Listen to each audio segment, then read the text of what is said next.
उत्सव मंडळ मुंबईच्या श्री आपण आपला 59वा गणेशोत्सव अतिशय थाटामाटात आणि भक्तिभावाने साजरा केला आहे. 10 दिवसांचा सोहळा केवळ उत्सव नाही तर आपली एकजूट, आपला संबंधपणा आणि आपल्या बाप्पाबद्दल आदर प्रेम दिसून आले. आज आपण बाप्पाला निरोप देत आहे, विडा आहे, पण त्यावेळी आपल्या मनात एक मोठा आनंद आहे, कारण बाप्पा पुन्हा घरी येणार आहे आणि पुढच्या वर्षी आनंद दुप्पट होणार आहे. कारण आपण कार्यकर्त्यांच्या मेहनतीने, जुने व ज्येष्ठ नवीन सदस्य यांच्या मार्गदर्शनाने पुढच्या वर्षी एका महत्वाच्या टप्प्यात पदार्पण करणार आहे, जे आपलं 59वे वर्ष आहे. 59 वर्षाचा हा प्रवास भक्तीच्या धाग्याने जुळलेला आहे. हा उत्सव फक्त गजर नाही, तो एक आपल्या श्वासांचा प्राण आहे, आपल्या हृदयातील ठोक आहे. तोच आपला मुंबईचा श्री.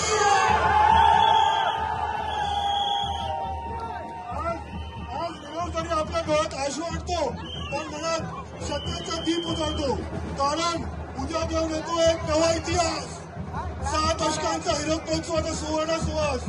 हा निरोप म्हणजे शेवट नाही, ही पुढच्या वर्षाची एक नवा इतिहासाची सुरुवात आहे. लोकमान्य टिळक ज्या उद्देशाने सार्वजनिक गणेशोत्सव स्थापना केली, त्याच विचारांनी, त्याच प्रेरणांनी ज्योत उद्या आपण नेणार आहोत. जशी साथ आपण दिली तशीच पुढच्या वर्षी द्यायची. अजून मोठ्या जल्लोषात, अजून मोठ्या इच्छेने आपण आपल्या मुंबईच्या श्रीला आणू. एका नवीन उत्साहात मुंबईच्या श्रीचा. बाप्पाच्या चरणी मनोमन प्रार्थना करूया. आपण सर्वांना उदंड आयुष्य लाभो, उत्तम आरोग्य, सुख समृद्धी लाभो. विद्यार्थ्यांना अभ्यासाची सद्बुद्धी प्राप्तो आणि इच्छेत मनोरथ पूर्ण व्हायची आणि आपल्या हातातून ईश्वरच्या चरणी चांगल्या कामाची शक्ती द्यावं. अरे बोला मुंबईच्या श्रीचा. गणपती बाप्पा मंगल मूर्त. अरे ही करती कोणाची, अरे हा उत्सव कोणाचा, अरे ही टोपी कोणाची, अरे ही पोरा कोणाची, मुंबईच्या श्री.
महाराज